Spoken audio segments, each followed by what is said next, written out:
नमस्कार दोस्तों, मैं हूं आपका ऑनलाइन वाला दोस्त। आज हम देखेंगे मध्य प्रदेश के छात्र 12वीं उत्तीर्ण होने के बाद कॉलेज में एडमिशन के लिए फॉर्म कैसे भरेंगे। इसके लिए सबसे पहले आपको कोई भी ब्राउज़र ओपन कर लेना है। मैं यहां पर गूगल क्रोम ओपन कर लेता हूं। गूगल क्रोम ओपन करने के बाद आपको सर्च करना है ई प्रवेश।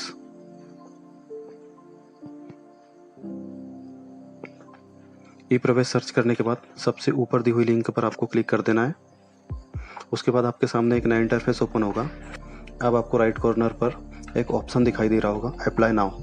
आपको इस अप्लाई नाउ वाले ऑप्शन पर क्लिक कर देना है। अब आपके सामने और एक नया इंटरफेस ओपन होगा। इसमें आपको सबसे पहले आपकी पात्रता को सिलेक्ट कर लेना है। जैसे अगर आप 12वीं पास हो, कॉलेज के लिए फॉर्म भर रहे हो, तो आपको सबसे पहला ऑप्शन ही क्लिक करना है। अगर आप कॉलेज के लिए आवेदन कर रहे हो तो आपको नीचे वाला ऑप्शन, अगर आप स्नातकोत्तर के लिए आवेदन कर रहे हो तो आपको उससे नीचे वाला ऑप्शन को सिलेक्ट करना है। तो मैं यहाँ पर कॉलेज के लिए आवेदन कर रहा हूँ, तो यहाँ पर 12th वाला ऑप्शन सेलेक्ट कर लेता हूँ, 12वीं के बाद स्नातक पाठ्यक्रम। इसको सिलेक्ट करने के बाद अब आपको नेक्स्ट ऑप्शन में क्या आप मध्य प्रदेश के मूल निवासी हैं, तो अगर आप मध्य प्रदेश के मूल निवासी है तो आपको यस सेलेक्ट करना है, और अगर नहीं है तो आपको नो सेलेक्ट कर लेना है। मैं यहाँ पर यस सेलेक्ट कर लेता हूँ। अब आपको यहाँ पर स्टूडेंट की समग्र आईडी डालना है। स्टूडेंट की समग्र आईडी डालने के बाद अब आपको अगले ऑप्शन में क्या आप मध्य प्रदेश के किसी भी जिले से 12वीं उत्तीर्ण हैं, तो आपको यहाँ पर, अगर आप मध्य प्रदेश के किसी भी जिले से, मतलब एमपी से अगर आप 12th उत्तीर्ण हो तो आपको यहाँ पर यस कर देना है, और अगर मध्य प्रदेश के बाहर से आपने 12th किया है तो आपको यहाँ पर नो करना है। तो मैं यहाँ पे यस वाला ऑप्शन सेलेक्ट कर लेता हूँ। यहाँ पर अब आपको अगला ऑप्शन ध्यान से पढ़ना है और उसके बाद इसे भरना है। यहाँ पर लिखा हुआ है 12वीं बोर्ड जिला। इसका मतलब यह है कि स्टूडेंट जिस भी जिले से 12वीं उत्तीर्ण किया हो, आपको उसका सिलेक्ट करना है। उस जिले का सिलेक्ट नहीं करना है जहाँ पर स्टूडेंट रह रहा हो। कभी कभी ऐसा होता है कि स्टूडेंट किसी और जिले में पढ़ाई करके आया हो और किसी और जिले का निवासी हो, तो यहाँ पर आपको उस जिले का चयन करना है जहाँ पर स्टूडेंट पढ़ रहा हो या जहाँ से 12वीं उत्तीर्ण की हो। आपको यहाँ पर जिला सेलेक्ट करने के बाद नेक्स्ट ऑप्शन में 12वीं बोर्ड सेलेक्ट करना है। जैसे centre board of secondary education Madhya Pradesh, Madhya Pradesh board of secondary education MPPSC, या ओपन स्कूल। आप 12th जिस भी बोर्ड से पास आउट हुए हो, आपको यहाँ पर वो सेलेक्ट करना है। मैं यहाँ पर Madhya Pradesh board of secondary education MPPSC select कर लेता हूँ। इतना सेलेक्ट करने के बाद अब आपको अगले ऑप्शन में 12th का रोल नंबर डाल देना है। यहाँ पर रोल नंबर इंटर करने के बाद अब आपको यहाँ पर पासिंग ईयर सेलेक्ट कर लेना है। जैसे स्टूडेंट किस ईयर में पास हुआ है, 2024-25 या उससे पहले, या जो भी हो। पासिंग ईयर सेलेक्ट करने के बाद अब आपको नीचे दिया हुआ कैप्चा यहाँ पर इंटर करना है। मैं कैप्चा इंटर कर देता हूँ। उसके बाद गेट डाटा पर आपको क्लिक कर देना है। गेट डाटा पर क्लिक करने के बाद आपके सामने एक पॉपअप ओपन होगा। 12वीं कक्षा का डेटा नहीं मिला है, इसलिए आपका पंजीयन फॉर्म सत्यापन के लिए भेजा जाएगा। आपको इसको ओके कर देना है। यहाँ पर आपको छात्र का पूरा नाम दर्ज करना है।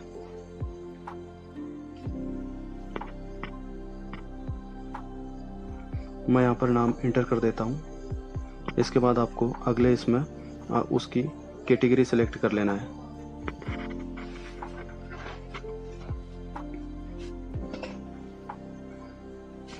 इसके बाद अब आपको स्टूडेंट की कैटेगरी सेलेक्ट कर लेना है, ST SC OBC। Category select करने के बाद अब आपको यहाँ पर स्टूडेंट का जेंडर सेलेक्ट कर लेना है, मेल फीमेल। जेंडर सेलेक्ट करने के बाद अब आपको अगले बॉक्स में स्टूडेंट की जन्म तारीख दर्ज कर देना है। जन्म तारीख डालने के बाद अब आपको इस वाले बॉक्स में स्टूडेंट की ईमेल आईडी दर्ज करना है।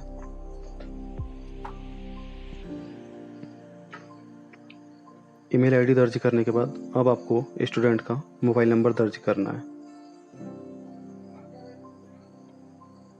मोबाइल नंबर दर्ज करने के बाद जनरेट OTP वाले ऑप्शन पर क्लिक कर देना है। अब आपके पंजीकृत मोबाइल पर एक OTP गई होगी। OTP आपको यहाँ पर डाल देना है। उसके बाद वेरीफाई OTP वाले ऑप्शन पर क्लिक कर देना है।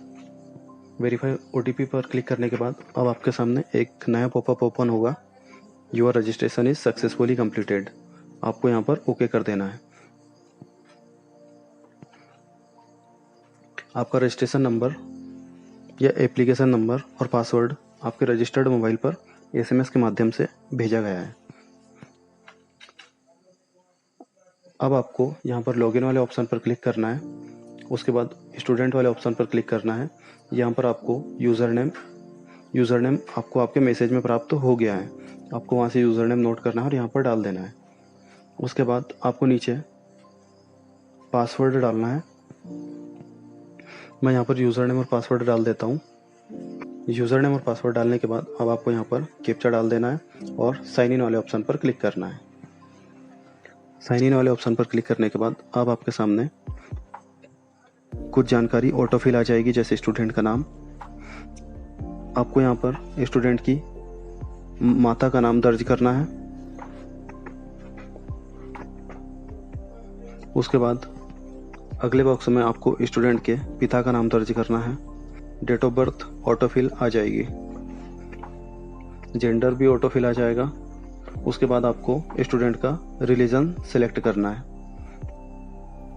हिंदू, मुस्लिम, सिख, ईसाई, जो भी स्टूडेंट का यहाँ पर रिलीजन है आपको यहाँ पर सिलेक्ट कर लेना है।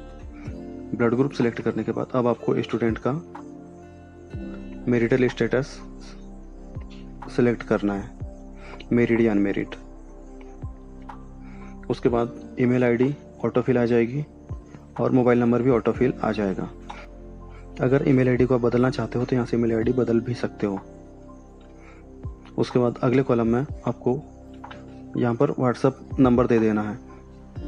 व्हाट्सएप के माध्यम से आपको जानकारी भेजी जाती है, इसलिए आपको यहाँ पर सही व्हाट्सएप नंबर ही डालना है।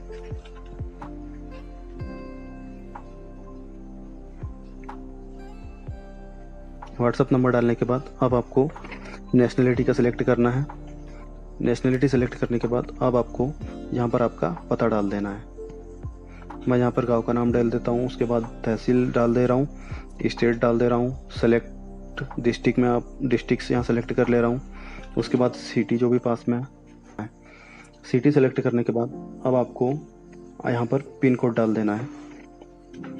पिन कोड डालने के बाद अगर आपका परमानेंट एड्रेस और पत्राचार का पता मतलब कोरेस्पोंडेंट एड्रेस दोनों अगर सेम है तो आपको यहाँ पर नीचे दिए हुए चेक बॉक्स पर क्लिक कर देना है। आप नीचे दिए हुए चेक बॉक्स पर आपको टिक कर देना है, तो आपका सेम पता नीचे भी ऑटोफिल हो जाएगा। इसके बाद अगर आप आपके अभिभावक या माता पिता या और किसी का नंबर यहाँ पर मोबाइल नंबर यहाँ डालना चाहते हो तो आप डाल सकते हो या इसे छोड़ भी सकते हो। मैं यहाँ पर सेव और नेक्स्ट पर क्लिक कर देता हूँ। इस वाले बॉक्स में आपको परीक्षा का परिणाम यहाँ पर आपको सेलेक्ट करना है। जैसे आपका परीक्षा का परिणाम डिक्लेयर हो गया है या अभी वेटिंग में है, तो यहाँ पर स्टूडेंट पास है तो मैं यहाँ पर डिक्लेयर्ड सेलेक्ट कर ले रहा हूँ। उसके बाद आपको अगले बॉक्स में आपकी अंतिम डिग्री यहाँ पर सेलेक्ट करना है। अंतिम डिग्री यहाँ पर स्टूडेंट 12th पास है तो यहाँ 12th ही सिलेक्ट रहने देना है। डिग्री में यहाँ पर आपको 12th ही सिलेक्ट करना है। अब आपको यहाँ पर स्टूडेंट के 12th में आर्ट, कॉमर्स या साइंस इस ग्रुप में से किसी को भी सिलेक्ट कर लेना है। यहाँ पर स्टूडेंट का 12th में बायो था, इसलिए मैं यहाँ पर बायो ग्रुप सिलेक्ट कर लेता हूँ। अब आपको अगले बॉक्स में ग्रेड या परसेंटेज में से किसी एक को सिलेक्ट करना है। मैं यहाँ पर परसेंटेज को सिलेक्ट कर लेता हूँ। इसके बाद अगले बॉक्स में आपको कुल प्राप्तांक यहाँ पर डाल देना है। स्टूडेंट को जो भी नंबर यहाँ पर प्राप्त हुए आपको वो डालना है और अगले बॉक्स में टोटल नंबर डालना है। परसेंटेज यहाँ पर ऑटोमेटिक निकल कर आ जाएगा। उसके बाद अगले बॉक्स में अतिरिक्त विषय जैसे फिजिक्स, केमिस्ट्री, मैथ्स के साथ स्टूडेंट बायो सब्जेक्ट भी सिलेक्ट कर लेते हैं 12th में। तो अगर आपका एडिशनल इसी तरह कोई सब्जेक्ट हो तो यहाँ पर आप उसको ऐड कर सकते हैं। अब आपको नीचे करियर संभावनाएं, रुचि का क्षेत्र आप यहाँ पर अपने हिसाब से कुछ भी डाल सकते हैं। जैसे करियर की संभावना यहाँ पर आपको सेलेक्ट कर लेना है, आपको किस फील्ड में आपको करियर बनाना है, आप यहाँ पर वो सिलेक्ट कर सकते हैं। जैसे गवर्नमेंट जॉब, प्राइवेट जॉब, आपको जिस फील्ड में भी जाना है आप यहाँ पर वो सिलेक्ट कर लीजिए। उसके बाद अगले बॉक्स में आपको आपकी रुचि का क्षेत्र यहाँ सेलेक्ट कर लेना है। मैं यहाँ पर एजुकेशन वाले ऑप्शन को सिलेक्ट कर लेता हूँ। इसे सिलेक्ट करने के बाद अब आपको सेव और नेक्स्ट वाले ऑप्शन पर क्लिक कर देना है। अब आपके सामने एक नया इंटरफेस ओपन होगा जिसमें आपको स्टूडेंट की ABC ID या अपार ID यहाँ पर आपको डाल देना है।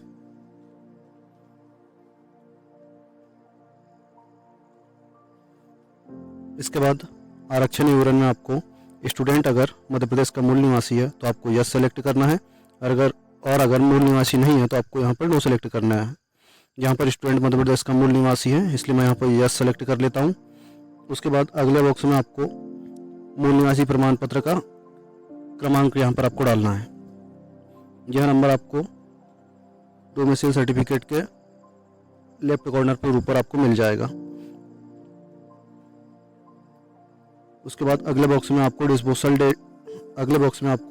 डिस्पोजल डेट में जिस तारीख को आपका स्थायी प्रमाण पत्र बना है आपको यहाँ पर वो डेट डालना है। उसके बाद नेक्स्ट बॉक्स में आपको फिर से मध्य प्रदेश का मूल निवासी प्रमाण पत्र का सर्टिफिकेट नंबर आपको यहाँ डालना है और ब्राउज वाले ऑप्शन पर क्लिक करना है। ब्राउज वाले ऑप्शन पर क्लिक करने के बाद MP ई-डिस्ट्रिक्ट पोर्टल से आपका डाटा उठा लिया जाएगा। इसके बाद अगले बॉक्स में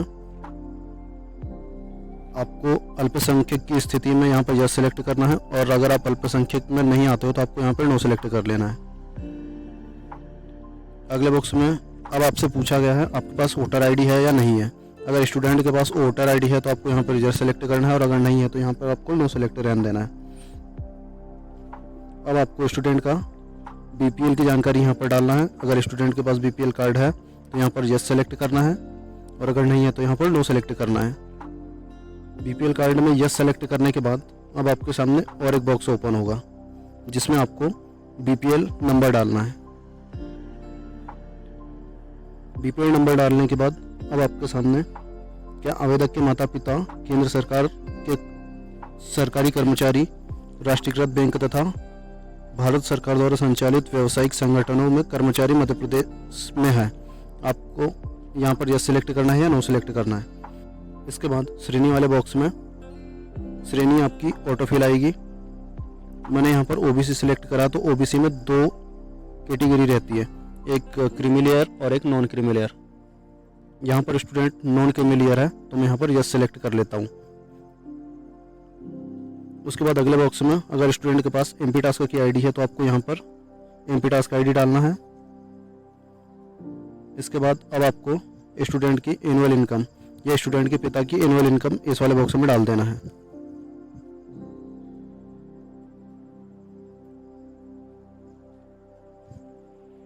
अगले बॉक्स में स्टूडेंट अगर जम्मू कश्मीर का निवासी है तो आपको यहाँ पर यस सेलेक्ट करना है, और अगर नहीं है तो आपको नो सेलेक्ट रहने देना है। इसके बाद दिव्यांगता पूछी गई है, अगर दिव्यांग है तो यस करिए और अगर नहीं है तो नो करिए। उसके बाद क्लास, अब आपके सामने एक लिस्ट ओपन हुई है।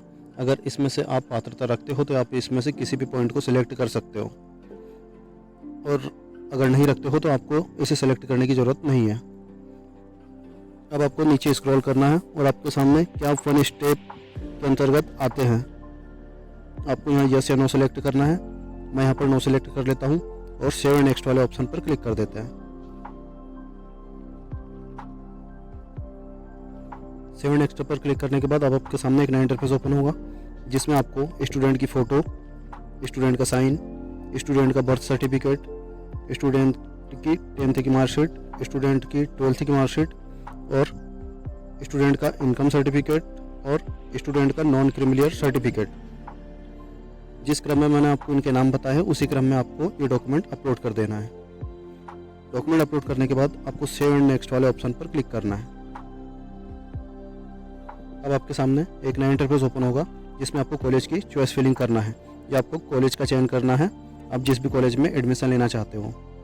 उसके लिए सबसे पहले आपको कोर्स का चयन करना है, आपको किस कोर्स में एडमिशन लेना है।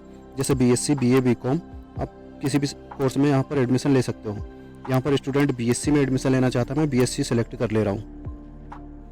कोर्स का नाम सेलेक्ट करने के बाद अब आपको विश्वविद्यालय का नाम सेलेक्ट करना है। यहाँ पर जैसे बरकतुल्लाह यूनिवर्सिटी, देवी अहिल्या यूनिवर्सिटी या और भी बहुत सी यूनिवर्सिटी, इनमें से आपको किसी का भी चयन कर लेना है।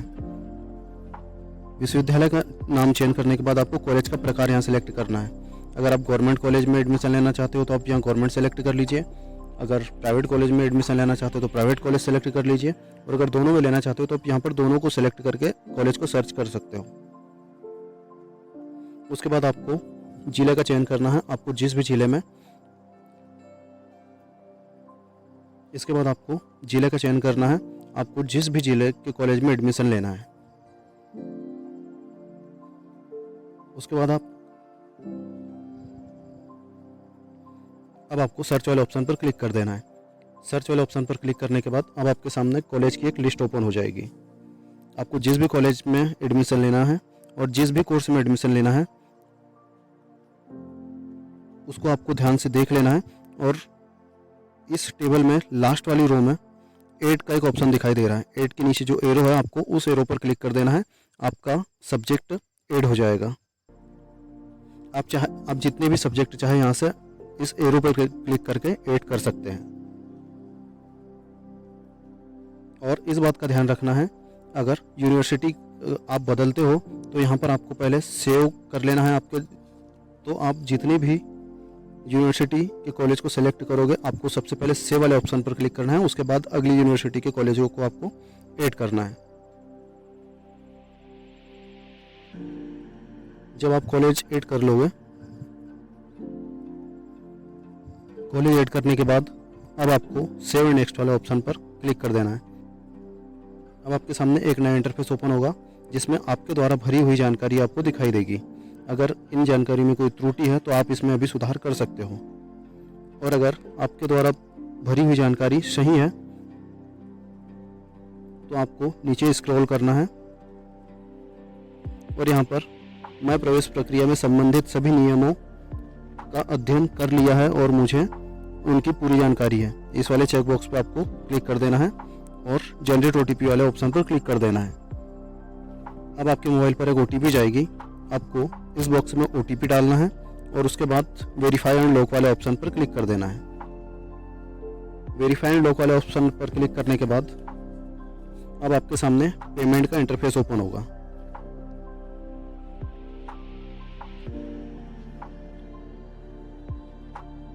पेमेंट आप डेबिट कार्ड, क्रेडिट कार्ड या यूपीआई, तीनों में से किसी की भी सहायता से कर सकते हो। मैं यहाँ पर यूपीआई का चयन करूँगा क्योंकि इससे पेमेंट करना बहुत ही आसान है। आपको सिर्फ यहाँ पर क्यूआर कोड स्कैन करना है और पेमेंट कर देना है।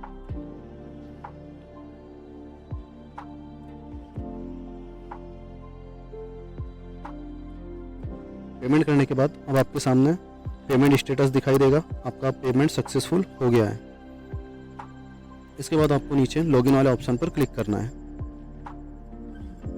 लॉगिन वाले ऑप्शन पर क्लिक करने के बाद अब आपके सामने एक पॉपअप दिखाई देगा जिसको अगर आप चाहो तो यहाँ भर भी सकते हो या इसे आप काट दीजिए। मैं यहाँ पर कुछ जानकारी इसमें भर देता हूँ और सबमिट करे वाले ऑप्शन पर क्लिक कर देता हूँ। अब आपके सामने एक डेमो पेज दिखाई देगा। अब आपको यहाँ से कुछ नहीं करना है, आपको यहाँ से लॉग आउट हो जाना है।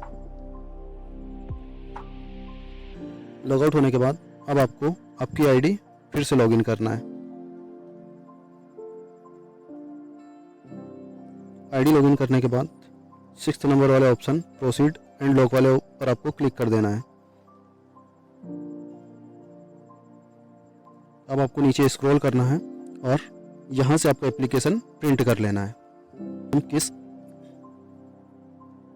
तो दोस्तों, आपके फॉर्म कुछ इस प्रकार भरे जाएंगे। अगर आपको कोई समस्या आती है तो आप कमेंट बॉक्स में पूछ सकते हो। और अगर आपको इसी प्रकार के वीडियोस और देखना है तो आप इस चैनल को सब्सक्राइब कर लीजिए और इस वीडियो को शेयर कर दीजिए ताकि आपके दोस्त को भी अगर कोई परेशानी हो तो इस वीडियो को देखकर वो उसे सॉल्व कर सके। धन्यवाद।